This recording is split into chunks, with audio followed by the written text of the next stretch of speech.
সব বান্দাদেরকে এক জায়গায় জমা করবেন, সবাইকে এক জায়গায় জমা করবেন, বিশাল এক জায়গা। এবার 3 শ্রেণীর মানুষের জন্য ধামাকা অফার, 3 শ্রেণীর মানুষের জন্য সুপার অফারের ঘোষণা করা হবে। এই 3 শ্রেণীর মানুষ কারা? একজন ঘোষণাকারী দাঁড়িয়ে ঘোষণা দিবে, আইনাল্লাযীনা ইয়াহমাদুনাল্লাহা ফিস-সাররা'i ওয়াদ-দাররা, আইনাল্লাযীনা ইয়াহমাদুনাল্লাহা ফিস-সাররা'i ওয়াদ-দাররা। ওই সমস্ত ব্যক্তিরা কোথায় যারা দুনিয়াতে সকাল সন্ধ্যা সুখে দুঃখে তার মালিকের প্রশংসা করত, আল্লাহ তাআলার কথা বলতো, তাদের জবান থেকে বের হতো আলহামদুলিল্লাহ আলহামদুলিল্লাহ আলহামদুলিল্লাহ। সুখে থাকলেও আমার যেই বান্দারা আলহামদুলিল্লাহ বলেছে, দুঃখে থাকলেও আমার যেই বান্দারা আলহামদুলিল্লাহ পড়েছে, সচ্ছল অবস্থায় থাকলে আমার যেই বান্দারা আলহামদুলিল্লাহ পড়েছে, অসচ্ছল অবস্থায় থাকলে আমার যেই বান্দাদের জবান থেকে আলহামদুলিল্লাহ বের হয়েছে।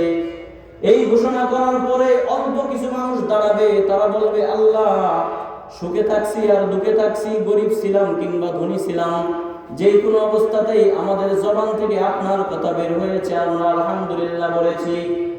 দোস্ত, তখন আল্লাহ তাআলার পক্ষ থেকে ঘোষণা দিবে সুম্মা ইয়াদখুলুনাল জান্নাতা বিগাইরি হিসাব। এই যে যারা স্বাচ্ছন্দ্যে অস্বাচ্ছন্দ্যে সানন্দে যে কোনো পরিস্থিতিতে আল্লাহর প্রশংসা করেছে, কিয়ামতের ময়দানে আল্লাহ তাআলা তাদের জন্য বিনা হিসাবে জান্নাতের ফয়সালা করবে। ইবনে মাজাহ শরীফের মধ্যে এক হাদিস আছে, আল্লাহর নবী বলেন আরবাউন আহাব্বুল কালামি ইলাল্লাহ। 4টা শব্দ আল্লাহ তাআলার কাছে অনেক দামি, 4টা শব্দ আল্লাহ তাআলার কাছে অনেক সম্মানিত। 1 নম্বর সুবহানাল্লাহ, 2 নম্বর আলহামদুলিল্লাহ, 3 নম্বর লা ইলাহা ইল্লাল্লাহ, 4 নম্বর আল্লাহু আকবার। এই 4টা শব্দ আল্লাহর কাছে দামি, আল্লাহর কাছে প্রিয়। দোস্ত, ইবনে মাজাহ শরীফের 3807 নম্বর হাদিস, আল্লাহর নবী সাল্লাল্লাহু আলাইহি ওয়াসাল্লাম একবার কোথায় যেন হেঁটে যাচ্ছিলেন, দেখেন আবু হুরায়রা গাছ লাগাচ্ছে।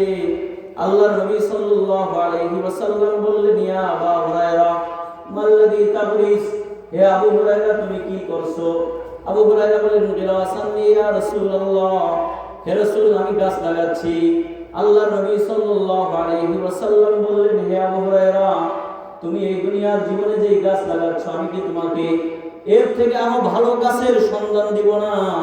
আবু হুরায়রা বলেন, ইয়া রাসূলুল্লাহ ইয়া হাবিবাল্লাহ, অবশ্যই আমাকে সন্ধান দেন। তখন আল্লাহর নবী সাল্লাল্লাহু আলাইহি ওয়াসাল্লাম বললেন, কুল সুবহানাল্লাহ আলহামদুলিল্লাহ লা ইলাহা ইল্লাল্লাহ আল্লাহু আকবার। এই 4টা শব্দ তুমি বেশি বেশি উচ্চারণ করো। আল্লাহর নবী বলেন, বিকুল্লি মাররাতিন শাজারাতুন ফিল জান্নাহ, একবার করে এই 4টা শব্দ পড়বা, আল্লাহ তাআলা পরকালে কিয়ামতের ময়দানে জান্নাতে তোমার জন্য একটা একটা করে গাছ লাগিয়ে দিবে। দোস্ত, দুনিয়াতে বসে পরকালে যে গাছ লাগালেন, এই গাছ কত বড় হবে। আমরা দুনিয়াতে আম গাছ, কাঁঠাল গাছ, জাম গাছ, লিচু গাছ কিংবা বিভিন্ন ধরনের গাছ লাগাই।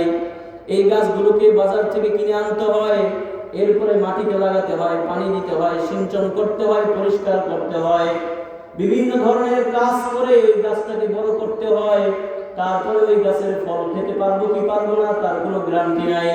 হয়তো প্রতিবেশী এই গাছকে নষ্ট করে দিবে, কিংবা ঝড় তুফান সিডর সাইক্লোন জলোচ্ছ্বাস এসে আমার এই গাছটাকে ধ্বংস করে দিবে। দুনিয়ার গাছের পেছনে মেহনত করে ফল খাওয়া যাবে কি যাবে না এর কোনো গ্যারান্টি নাই। তবে পরকাল জীবনে আপনি যে গাছটা লাগাবেন, লাগানোর সাথে সাথে এটা কত বড় হবে। আমার ভাইয়ের, আমার বন্ধুরা, সুনানে তিরমিজির 3251 নম্বর হাদিসের মধ্যে রাহমাতুল্লিল আলামিন নবী করিম মুহাম্মদুর রাসূলুল্লাহ সাল্লাল্লাহু আলাইহি ওয়াসাল্লাম বলেন, সহিহ বুখারীর 3251 নম্বর হাদিসে বলেন, ইন্না ফিল জান্নাতি শাজারাতান ইয়াসিরুর রাকিবু ফি যিল্লিহা মিআতা আমিন লা ইয়াকতাউহা। দুনিয়াতে বসে মানুষ জান্নাতে যেই গাছটা লাগালো, এই গাছ কত বড় হবে যদি ওই গাছের নিচ দিয়ে ছায়া দিয়ে একটা আরবের দ্রুতগামী ঘোড়া যদি 100 বছর পর্যন্ত দৌড়ায়, আপনার লাগানো একটা গাছের সীমা অতিক্রম করতে পারবে না। আমার ভাই, আমার বন্ধুরা,